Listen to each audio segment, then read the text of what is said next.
ಇವತ್ತು ನಮಗೆ ವಿಶೇಷವಾದ ದಿನ ಆಗಿತ್ತು ಅಂತ ಹೇಳ್ಬೋದು. ಅದೇನಂತ ಹೇಳಿದ್ರೆ ಗುರುಪುಷ್ಯ ಯೋಗ ನಮಗೆ ಸಿಕ್ಕಿತ್ತು. ಗುರುಪುಷ್ಯಾಮೃತ ಯೋಗ ಅಂತ ಹೇಳ್ತಾರೆ. ಅಂದರೆ ಗುರುವಾರದ ದಿನ ಪುಷ್ಯ ನಕ್ಷತ್ರ ಸಿಗುವಂಥದ್ದು. ಪುಷ್ಯ ನಕ್ಷತ್ರ ಅಂದರೆ ಎಲ್ಲದಕ್ಕೂ ಒಂದು ವಿಶೇಷವಾದ ದಿನ ಅಂತ ಹೇಳಲಾಗುತ್ತೆ. ಪ್ರತಿಯೊಂದು ಹೊಸ ಕಾರ್ಯಗಳಿಗೆ ನಾವು ಕೈ ಹಾಕೋದಕ್ಕೆ ಒಳ್ಳೆಯ ಒಂದು ಶುಭ ಮುಹೂರ್ತ ಇರುವಂಥ ದಿನ. ಹಾಗೆ ಅದು ಗುರುವಾರ ಬಂದ್ರಂತೂ ಇನ್ನೂ ಶ್ರೇಷ್ಠ. ಇದು ಒಂದು ಒಳ್ಳೆಯ ಯೋಗವನ್ನೇ ತಂದುಕೊಡುತ್ತೆ ಅಂತ ಹೇಳ್ಬೋದು. ಅದ್ರ ಬಗ್ಗೆ ಕಂಪ್ಲೀಟಾಗಿ ನಾನು ವಿವರವಾಗಿ ತಿಳಿಸಿರೋ ಒಂದು ವಿಡಿಯೋನ ಹಾಕಿದ್ದೀನಿ. ಆಸಕ್ತಿ ಇದ್ದರೆ ಅದನ್ನು ಖಂಡಿತ ಚೆಕ್ ಮಾಡಿ. ಇನ್ನು ಇವತ್ತು ಮಧ್ಯಾಹ್ನದವರೆಗೂ ಮಾತ್ರ ಆ ಒಂದು ಗುರುಪುಷ್ಯ ಯೋಗ ಏನಿರುತ್ತೆ, ಅದರ ಮುಹೂರ್ತ ಏನಿರುತ್ತೆ, ಅದು 3:30ವರೆಗೂ ಮಾತ್ರ ಇತ್ತು. ಅದಾದಮೇಲೆ ನಾವೇನು ಮಾಡೋದಕ್ಕಾಗಲ್ಲ, ನಾವು ಕೆಲಸಕ್ಕೆ ಹೋಗಿದ್ವಿ ಅಥವಾ ಏನೋ ಬ್ಯುಸಿಯಾಗಿದ್ವಿ, ನಾವು ಯಾವುದೇ ರೀತಿ ಒಂದು ಪೂಜೆ ಪುನಸ್ಕಾರ ಮಾಡೋಕ್ಕಾಗಲಿಲ್ಲ ಅಂತ ಅನ್ನೋರು ಯಾವುದೇ ಕಾರಣಕ್ಕೂ ಬೇಜಾರು ಮಾಡ್ಕೋಬೇಡಿ. ಆ ಒಂದು ಮುಹೂರ್ತ ಇವತ್ತು ಬೆಳಗ್ಗೆ ಸೂರ್ಯ ಉದಯ ಆಗೋ ಟೈಮಲ್ಲಿ ಪುಷ್ಯ ನಕ್ಷತ್ರ ಇದ್ದಿದ್ದರಿಂದ ಇವತ್ತು ಇಡೀ ದಿನಕ್ಕೆ ನಮಗೆ ಈ ಒಂದು ಯೋಗ ಅಥವಾ ಆ ಒಂದು ಅದೃಷ್ಟ ತರುವಂಥ ದಿನ ನಮ್ಮದಾಗಿರುತ್ತೆ ಅಂತ ಹೇಳ್ಬೋದು.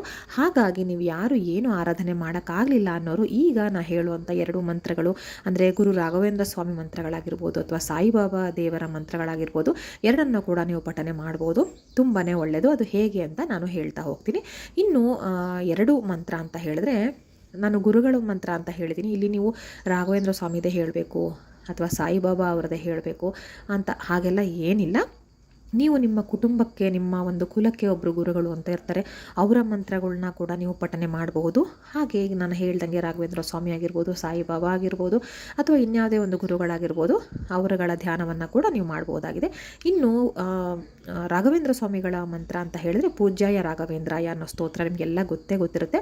ನಾನು ಅದನ್ನು ಡಿಸ್ಕ್ರಿಪ್ಷನ್ ಬಾಕ್ಸಲ್ಲಿ ಹಾಕ್ತೀನಿ, ಅದನ್ನು ನೀವು ಪಠನೆ ಮಾಡ್ಬೋದಾಗುತ್ತೆ. ಹಾಗೆ ಅದರದ್ದು ರಾಘವೇಂದ್ರ ಸ್ವಾಮಿಯವರ ಗಾಯತ್ರಿ ಮಂತ್ರ ಕೂಡ ಇದೆ, ಅದನ್ನು ಕೂಡ ನಾನು ಡಿಸ್ಕ್ರಿಪ್ಷನ್ ಬಾಕ್ಸಲ್ಲಿ ಹಾಕ್ತೀನಿ. ಖಂಡಿತ ಒಮ್ಮೆ ಚೆಕ್ ಮಾಡಿ, ಅದನ್ನು ಕೂಡ ನೀವು ಪಠನೆ ಮಾಡ್ಬೋದು. ಹಾಗೆ ಸಾಯಿಬಾಬಾ ಅವರ ಯಾವ್ದಾದ್ರು ಮಂತ್ರ ಶ್ಲೋಕ ಇರುತ್ತೆ, ಅದನ್ನು ಕೂಡ ನೀವು ಪಠನೆ ಮಾಡಬಹುದು. ಹಾಗೆ ನಿಮಗೆ ಸಾಧ್ಯ ಆಯಿತು ಅಂತ ಹೇಳಿದ್ರೆ ಇವತ್ತು ಸಂಜೆ ನೀವು ರಾಯರ ದೇವಸ್ಥಾನಕ್ಕೆ ಅಥವಾ ರಾಯರ ಮಠಕ್ಕೆ ಅಥವಾ ಸಾಯಿಬಾಬಾ ಮಂದಿರಕ್ಕೆ ಅಥವಾ ಯಾವುದಾದ್ರು ಗುರುಗಳು ಇರುವಂಥ ನೀವು ಮಂದಿರಕ್ಕೆ ಹೋಗಿ ಅವರ ದರ್ಶನವನ್ನು ಮಾಡಿ ಆಶೀರ್ವಾದ ತೊಗೊಂಡು ಬರೋದು ತುಂಬಾ ಒಳ್ಳೆಯದು ಅಂತ ಹೇಳಲಾಗುತ್ತೆ. ಹಾಗೆ ಅದು ಯಾವುದೂ ಆಗಿಲ್ಲ ಅಂದರೆ ನಾನು ಹೇಳ್ದಂಗೆ ಈ ಒಂದು ಮಂತ್ರಗಳ ಪಠನೆಯನ್ನು ನೀವು ಮಾಡಿ, ಖಂಡಿತ ಒಳ್ಳೆಯದು. ನೀವು ಸುಮ್ಮನೆ ಈ ಒಂದು ದಿನದ ಆಚರಣೆ ಒಂದು ಜನರಲ್ ಆಗಿ ನಮಗೆ ಒಳ್ಳೆಯದಾಗಲಿ, ನಮ್ಮ ಕುಟುಂಬಕ್ಕೆ ಒಳ್ಳೆಯದಾಗಲಿ ಅಂತ ನೀವು ಬೇಡ್ಕೊಳ್ಳೋ ಅಂಥದ್ದಾದರೆ ನೀವು ಖಂಡಿತವಾಗ್ಲೂ ನಿಮಗೆ ಎಷ್ಟು ಸಲ ಹೇಳಬೇಕು ಅಷ್ಟು ಸಲ ಹೇಳ್ಬೋದು. ಆದರೆ ನೀವು ಯಾವ್ದಾದ್ರು ಸಂಕಲ್ಪ ಹಿಡಿದು ನೀವು ಬೇಡ್ಕೊಳ್ತೀರಾ ಅಂತ ಹೇಳಿದ್ರೆ, ಅಂದರೆ ಪುಷ್ಯ ಯೋಗ ಇರೋ ದಿನ, ಗುರುಪುಷ್ಯ ಯೋಗ ಇರೋ ದಿನ ಹೊಸ ಕೆಲಸಕ್ಕೆ ಕೈ ಹಾಕ್ಬೋದು ಅಂತ ನಾ ಹೇಳಿದೆ. ವಿದ್ಯಾಭ್ಯಾಸ ಆಗಿರ್ಬೋದು, ಓದುವಂಥ ಮಕ್ಕಳುಗಳಿಗೆ, ಅಥವಾ ಸಂಗೀತ ಅಭ್ಯಾಸ ಆಗಿರ್ಬೋದು, ಅಥವಾ ಯಾವುದೇ ಒಂದು ಹೊಸ ಜಮೀನು ಖರೀದಿ ಆಗಿರ್ಬೋದು, ವಾಹನಗಳ ಖರೀದಿ ಆಗಿರ್ಬೋದು, ಒಂದು ಸೈಟ್ ರಿಜಿಸ್ಟ್ರೇಷನ್ ಆಗಿರ್ಬೋದು, ಯಾವುದೇ ರೀತಿ ಒಂದು ಒಳ್ಳೆ ಕೆಲಸ, ಹಾಗೆ ಉದ್ಯೋಗ ಹುಡುಕಾಟ ಆಗಿರ್ಬೋದು, ಹೊಸದಾಗಿ ಕೆಲಸ ಶುರು ಮಾಡೋರಿಗಿರ್ಬೋದು, ಎಲ್ಲದಕ್ಕೂ ಕೂಡ ಈ ಒಂದು ಒಳ್ಳೆಯ ಒಂದು ದಿನ ಆಗಿರುತ್ತೆ ಬೇಡ್ಕೊಳ್ಳೋದಕ್ಕೆ. ಬೆಳಗ್ಗೆಯಿಂದ ಆಗಿಲ್ಲ ಅಂತ ಹೇಳೋರು ಈ ಒಂದು ಸ್ತೋತ್ರಗಳನ್ನು ಗುರು ಇದರಲ್ಲಿ ನೀವು ಪಠನೆಯನ್ನು ಮಾಡಿ 108 ಬಾರಿ ಪಠನೆ ಮಾಡಬೇಕಾಗತ್ತೆ. ಈಗ ಹೊಸ ಉದ್ಯೋಗ ಬಯಸೋರು ಅಂತವರು, ಬೇಡಿಕೆ ಇಟ್ಕೊಂಡಿರೋರು, ಹಾಗೆ ಒಂದು ಮದುವೆ ಆಗಿಲ್ಲ ಅಂತ ಹೇಳೋರು, ಗಂಡು ಹುಡುಕ್ತಾ ಇರೋರು ಅಥವಾ ಹೆಣ್ಣು ಹುಡುಕ್ತಾ ಇರೋವಂಥವ್ರು. ಹಾಗೆ ಇನ್ನೊಂದು ವಿಚಾರ ಅಂತ ಹೇಳಿದ್ರೆ, ಕೆಲವರು ಮಕ್ಕಳು ಬಯಸ್ತಾ ಇರ್ತಾರೆ, ಆದರೆ ಮಕ್ಕಳು ಯಾವುದೋ ಒಂದು ಕಾರಣದಿಂದ ಅದು ಆಗ್ತಾ ಇರಲ್ಲ, ಆರೋಗ್ಯ ಸಮಸ್ಯೆ ಆಗಿರ್ಬೋದು ಅಥವಾ ಬೇರೆ ಇನ್ನೇನೋ ಆಗಿರ್ಬೋದು. ಅದೆಲ್ಲದಕ್ಕೂ ಕೂಡ ನೀವು ಗಂಡ ಹೆಂಡತಿ ಇಬ್ಬರು ಕೂತು ಈ ಒಂದು ರಾಘವೇಂದ್ರ ಸ್ವಾಮಿಯವರ ಒಂದು ಮಂತ್ರ ಆಗಿರ್ಬೋದು ಅಥವಾ ಸಾಯಿಬಾಬಾ ಅವರ ಮಂತ್ರ ಆಗಿರ್ಬೋದು, ಅಥವಾ ಏನೂ ಇಲ್ಲದಿದ್ರೂ ಕೂಡ ಈ ಗುರುಪುಷ್ಯ ಯೋಗದ ದಿನ ನನಗೆ ಒಳ್ಳೇದು ಮಾಡಿಕೊಡ್ಬೇಕು ಅಂತ ನೀವು ದೇವರಲ್ಲಿ ಪರಿಪರಿಯಾಗಿ ಬೇಡ್ಕೊಳ್ಳಿ. ಹಾಗೆ 108 ಸತಿ ಯಾವುದಾದ್ರು ಒಂದು ಸ್ತೋತ್ರವನ್ನು ಪಠನೆ ಮಾಡಿದ್ರೆ, ನಿಮ್ಮ ಕುಲ ಗುರುದಾಗಿರ್ಬೋದು, ನಿಮ್ಮ ಕುಟುಂಬದ ಗುರುಗಳು ಅಂತಿರ್ತಾರೆ ಅವ್ರದ್ದಾಗಿರ್ಬೋದು, ಅದೆಲ್ಲವನ್ನು ನೀವು ಬೇಡಿಕೆಯನ್ನು ಮುಂದಿಟ್ಟು ಬೇಡ್ಕೊಳ್ಳಿ. ಖಂಡಿತ ಯಶಸ್ಸಂತೂ ನಿಮಗೆ ಕಟ್ಟಿಟ್ಟ ಬುತ್ತಿ ಅಂತಲೇ ಹೇಳ್ಬೋದು. ಹಾಗೆ ಎಷ್ಟು ಹೊತ್ತಿಗೆ ನೀವು ಈ ಒಂದು ಕೆಲಸ ಮಾಡಬೇಕಂದ್ರೆ, ಇವತ್ತು ಸಂಜೆ ದೀಪ ಹಚ್ಚಿದ ನಂತರ ಚೂರು ತಡ ಆದರೂ ತೊಂದರೆ ಇಲ್ಲ, ನೀವು 9 ಗಂಟೆ ಒಳಗಾಗಿ ಈ ಒಂದು ಕೆಲಸವನ್ನು ಮಾಡಿ. ಬೆಳಗ್ಗೆಯಿಂದ ಮಾಡೋಕ್ಕಾಗದೇ ಇರೋರು, ಕೆಲಸಕ್ಕೆ ಹೋಗಿರೋರು ಸಂಜೆ ಬಂದು ಸ್ನಾನವನ್ನು ಮಾಡಿ ಶುದ್ಧವಾದ ಬಟ್ಟೆನ ಹಾಕ್ಕೊಂಡು ಈ ಒಂದು ಕೆಲಸವನ್ನು ಮಾಡಿ. ಯಾವುದೇ ಕಾರಣಕ್ಕೂ ಈ ಒಂದು ಅವಕಾಶನ ತಪ್ಪಿಸ್ಕೋಬೇಡಿ. ಅಕಸ್ಮಾತ್ ನಿಮ್ಗೆ ಸ್ನಾನ ಕೂಡ ಮಾಡೋದಕ್ಕಾಗಲ್ಲ, ತುಂಬ ಲೇಟಾಗಿ ಬಂದಿದ್ದೀರಿ ಅಂತ ಹೇಳಿದ್ರೆ, ಅಟ್ಲೀಸ್ಟ್ ನೀವು ಹೊರಗಡೆ ಹೋಗಿ ಬಂದಿರೋ ಬಟ್ಟೆನೆಲ್ಲವನ್ನು ಬದಲಾಯಿಸಿ ಬೇರೆ ಶುದ್ಧವಾದ ಬಟ್ಟೆಗಳನ್ನ ಹಾಕ್ಕೊಂಡು ಕೈಕಾಲೆಲ್ಲ ತೊಳ್ಕೊಂಡು ಆ ನಂತರ ನೀವು ಹಣೆಗೆ ಸ್ವಲ್ಪ ಕುಂಕುಮ ತಿಲಕವನ್ನು ಇಟ್ಕೊಂಡು ನಾ ಹೇಳ್ದಂಗೆ ಒಂದು ಸಂಕಲ್ಪವನ್ನು ಮಾಡಿಕೊಂಡು, ಅಂದರೆ ಕೈಯಲ್ಲಿ ಒಂದು ಸ್ವಲ್ಪ ಅಕ್ಷತೆ ಹೂವನ್ನು ಇಟ್ಕೊಂಡು ನಿಮ್ಗೆ ಏನು ಒಂದು ಬೇಡಿಕೆ ಇದೆ ದೇವ್ರ ಹತ್ರ ಈ ಕೆಲಸ ನಂದು ಆಗಲೇಬೇಕಪ್ಪ, ನಾನು ಮಾಡಲೇಬೇಕಪ್ಪ, ನನಗೆ ಮಾಡಲೇಬೇಕು, ಈ ಒಂದು ಕೆಲಸ ಆಗಲೇಬೇಕು ಅಂತ ಇರೋರು ನಾನು ಹೇಳ್ದಂಗೆ ಕೈಯಲ್ಲಿ ಒಂದು ಸ್ವಲ್ಪ ಅಕ್ಷತೆ ಹಾಗೆ ಒಂದು ಹೂವನ್ನು ಇಟ್ಕೊಂಡು ಕೈಯಲ್ಲಿ ಇಟ್ಕೊಂಡು ಬೇಡ್ಕೊಳ್ಳಿ. ಹಾಗೆ ನಿಮಗೆ ಬೇಕೇ ಬೇಕು, ಅದು ಆಗಲೇಬೇಕು, ಕಾರ್ಯಸಿದ್ಧಿ ಮಾಡ್ಕೊಳ್ಳೇಬೇಕಂತಂದರೆ ಆ ಒಂದು ಸ್ತೋತ್ರಗಳನ್ನು 108 ಬಾರಿ ಪಠನೆಯನ್ನು ಮಾಡಿ ಆನಂತರ ಅದನ್ನು ದೇವರಿಗೆ ಅರ್ಪಿಸಿ. ಖಂಡಿತ ನಿಮ್ಮ ಕೆಲಸ ಆಗುತ್ತೆ, ಹಾಗೆ ಎಲ್ಲ ರೀತಿಯಲ್ಲೂ ಒಳ್ಳೆಯದಾಗುತ್ತೆ. ಮುಖ್ಯವಾಗಿ ನಿಮಗೆ ಮನಸ್ಸಿಗೆ ಒಂದು ನೆಮ್ಮದಿ ಸಿಗುತ್ತೆ ಅಂತ ಹೇಳ್ಬೋದು. ಖಂಡಿತ ಎಲ್ಲರೂ ಮಾಡಿ. ಆಮೇಲೆ ಇನ್ನೂ ಒಂದು ಮುಖ್ಯವಾದ ವಿಷಯ, ಬಹಳ ಮುಖ್ಯವಾದ ವಿಷಯ ಏನು ಅಂತ ಹೇಳಿದ್ರೆ, ವರ್ಷದಲ್ಲಿ ಈ ರೀತಿಯ ಗುರು ಪುಷ್ಯಾಮೃತ ಯೋಗ 1 ಬಾರಿ 2 ಬಾರಿ ಅಥವಾ 3 ಬಾರಿ ಬರುತ್ತೆ. ಈ ಸಲ ಬಹಳ ಬಾರಿ ಬಂದಿದೆ. ಹಾಗೆ ಇವತ್ತು ಇರುವಂಥದ್ದು ಅಂದರೆ ಜೂನ್ 18ನೇ ತಾರೀಕು ಬಂದಿರುವಂತಹ ಗುರು ಪುಷ್ಯಾಮೃತ ಯೋಗ ಏನಿದೆ, ಇದು ಈ ವರ್ಷದ ಕೊನೆಯ ಪುಷ್ಯಾಮೃತ ಯೋಗ ಆಗಲಿದೆ. ಹಾಗಾಗಿ ನಾನು ಹೇಳೋದು, ಪ್ರತಿಯೊಬ್ಬರೂ ಕೂಡ ಮಠಗಳಿಗೆ, ಮಂದಿರಗಳಿಗೆ ಭೇಟಿಯನ್ನು ಕೊಡಿ. ಹಾಗೆ ನನ್ನ ಹಿಂದಿನ ವಿಡಿಯೋಗಳಲ್ಲಿ ಹೇಳಿದ್ದೀನಿ, ಯಾರು ನೋಡಿದಿರೋ ಇಲ್ವೋ ಗೊತ್ತಿಲ್ಲ. ನೀವು ಏನು ಮನೆಗೆ ಚಿನ್ನ ಖರೀದಿಸ್ಬೇಕಂತ ಹೇಳ್ತಾರೆ, ಬೆಳ್ಳಿ ಖರೀದಿಸ್ಬೇಕಂತ ಹೇಳ್ತಾರೆ, ಅದು ಯಾವುದು ಕೂಡ ಆಗಿಲ್ಲ ಅಂತಂದರೆ ಮಣ್ಣಿನ ಹಣತೆಗಳನ್ನ ತೊಗೊಂಬನ್ನಿ.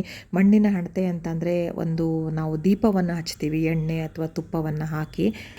ದೀಪ ಅಂತ ಹೇಳಿದ್ರೆ ಲಕ್ಷ್ಮೀ ಸ್ವರೂಪ, ಲಕ್ಷ್ಮಿನೇ ಸಾಕ್ಷಾತ್ ಮಹಾಲಕ್ಷ್ಮಿನೇ ತಾಯಿ ನೆಲೆಸಿರ್ತಾಳೆ ಅಂತ ಹೇಳಲಾಗುತ್ತೆ. ಹಾಗಾಗಿ ನೀವು ಮಣ್ಣಿನ ಹಣತೆಗಳನ್ನು ಕೂಡ ತಂದು ಇಂದಿನ ಸಂಜೆ ದೀಪವನ್ನು ಬೆಳಗಬಹುದು. ಹಾಗೆ ಇನ್ನೊಂದು ಅಂತ ಹೇಳಿದ್ರೆ, ನೀವು ಅದನ್ನು ಕೂಡ ತರಕ್ಕಾಗಲಿಲ್ಲಪ್ಪ, ನಿಮಗೆ ಸಮಯದ ಅಭಾವ ಇತ್ತು ಅಂತ ಹೇಳಿದ್ರೆ ಕಡಲೆಕಾಳನ್ನು ತಗೊಂಡು ಬರಬಹುದು. ಕಡಲೆಕಾಳು ಅಂತಂದರೆ ಒಣ ಕಡಲೆಕಾಳು, ಕಪ್ಪು ಕಡಲೆ ಬರುತ್ತಲ್ವಾ, ಅದನ್ನು ಕೂಡ ತಗೊಂಡು ಬರ್ಬೋದು. ಯಾಕೆ ಕಡಲೆಕಾಳು ಅಂತಂದರೆ, ಗುರುಗ್ರಹಕ್ಕೆ ಅಥವಾ ಗುರುವಿಗೆ ಕಡಲೆಕಾಳೆ ಧಾನ್ಯ. ಒಂದೊಂದು ಗ್ರಹಗಳಿಗೆ ಒಂದೊಂದು ಧಾನ್ಯ ಸೀಮಿತವಾಗಿರುತ್ತೆ. ಹಾಗಾಗಿ ಗುರುವಾರದ ದಿನ ಹಾಗೆ ಗುರು ಪುಷ್ಯಾಮೃತ ಯೋಗ ಇರೋ ಕಾರಣ ನೀವು ಮನೆಗೆ ಕಡಲೆಕಾಳನ್ನು ತರೋದ್ರಿಂದ ತುಂಬಾ ಒಳ್ಳೆಯದು. ಅದನ್ನು ಕೂಡ ಒಂದು ದೇವರ ಪಾತ್ರೆಯಲ್ಲಿ ಹಾಕಿ ಪೂಜೆಗೆ ಇಡಿ, ತುಂಬ ಒಳ್ಳೆಯದು. ಒಣ ಕಡಲೆಕಾಳು ನಾನು ಹೇಳ್ತಾ ಇರೋಂಥದ್ದು, ಅದನ್ನು ನೀವು ಆ ನಂತರ ನೆನೆಸಿ ನಿಮ್ಮ ಅಡುಗೆಗೆ ಬಳಸಬಹುದು. ಏನೂ ಸಮಸ್ಯೆ ಇಲ್ಲ, ತುಂಬ ಅಂದರೆ ತುಂಬ ಒಳ್ಳೆಯದಾಗತ್ತೆ. ಹಾಗಾಗಿ ನಾನು ಹೇಳ್ತಾ ಇರೋದು, ಯಾಕಂದರೆ ದೀಪ ಅಂತಂದರೆ ನೀವು ಪರ್ಟಿಕ್ಯುಲರ್ಗೆ ಒಂದು ಅಂಗಡಿ ಅಥವಾ ಗ್ರಂಥಿಗೆ ಅಂಗಡಿಗಳಿಗೆ ಹೋಗಬೇಕು. ಎಲ್ಲರ ಮನೆ ಹತ್ತಿರಕ್ಕೂ ಕೂಡ ಈ ರೀತಿ ಅಂಗಡಿಗಳು ಇಲ್ಲದೇ ಇರಬಹುದು. ಹಾಗಾಗಿ ನಾನು ಹೇಳುವಂಥದ್ದು, ಈ ರೀತಿ ಕಡಲೆಕಾಳನ್ನು ತಗೊಂಡು ಬನ್ನಿ. ಅದು ಗುರುಗ್ರಹಕ್ಕೆ ತುಂಬಾ ಒಳ್ಳೆಯದು. ನೀವು ಯಾವ ದೇವರನ್ನು ಕೂಡ ಸ್ಮರಣೆ ಮಾಡಿ, ಅದರಲ್ಲಿ ಅಡ್ಡಿ ಇಲ್ಲ. ಸಾಯಿಬಾಬಾ ದೇವರನ್ನು ಸ್ಮರಣೆ ಮಾಡಿ, ಗುರು ರಾಘವೇಂದ್ರರ ಸ್ಮರಣೆ ಮಾಡಿ, ಅಥವಾ ನಿಮ್ಮ ಒಂದು ಪಂಗಡಗಳಲ್ಲಿ ನಿಮ್ಮ ಒಂದು ಕಮ್ಯುನಿಟಿ ಅಂತ ಏನು ಹೇಳ್ತೀವಿ, ಅದರಲ್ಲಿ ಒಬ್ಬರೊಬ್ಬರಿಗೆ ಒಂದೊಂದು ಗುರುಗಳಿರ್ತಾರೆ, ಅವರನ್ನು ಕೂಡ ಸ್ಮರಣೆ ಮಾಡಿ. ಏನೂ ತೊಂದರೆ ಇಲ್ಲ. ಆದರೆ ಎಲ್ಲದಕ್ಕೂ ಕೂಡ ಗುರುಗಳು ಅಂತ ಇರ್ತಾರೆ ಅಲ್ವಾ.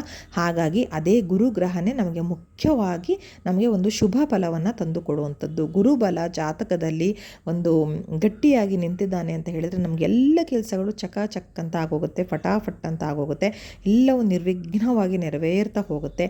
ಹಾಗಾಗಿ ನಿಮ್ಮ ಜಾತಕದಲ್ಲಿ ಒಂದು ಗುರು ಗ್ರಹ ಬಲನಾಗಿರಬೇಕು ಅಂತ ಹೇಳಿದ್ರೆ, ಶಕ್ತಿಯುತವಾಗಿರಬೇಕಂತ ಹೇಳಿದ್ರೆ, ಹಾಗೆ ಇಂದಿನ ಗುರು ಪುಷ್ಯಾಮೃತ ಯೋಗ ನಿಮಗೆ ಅಮೃತ ಸಿದ್ಧಿಯೋಗನ ತಂದುಕೊಡ್ಬೇಕು ಅಂತಾದರೆ ನೀವು 1 ಹಿಡಿ ಕಡಲೆಕಾಳನ್ನು ತಗೊಂಡು ಬನ್ನಿ. ಇಷ್ಟೇ ತರಬೇಕಂತ ಏನಿಲ್ಲ. 1 ಹಿಡಿ ಅಂತ ಯಾಕೆ ಹೇಳಿದೆ ಅಂದರೆ, ಮಿನಿಮಮ್ ಅಷ್ಟು ಒಂದು ಅಳೆತನಲ್ಲಿ ಹೇಳಿದೆ ಅಷ್ಟೇ. ಕಡಲೆಕಾಳನ್ನು ತನ್ನಿ, ಅದನ್ನು ತೊಳೆಯೋದು ಬೇಡ, ಹಾಗೆ ಒಂದು ಒಣ ಬಟ್ಟೆಯಲ್ಲಿ ಒರೆಸಿ ದೇವರ ಮುಂದೆ ಇಡಿ. ಎಲ್ರಿಗೂ ಒಳ್ಳೆಯದಾಗಲಿ.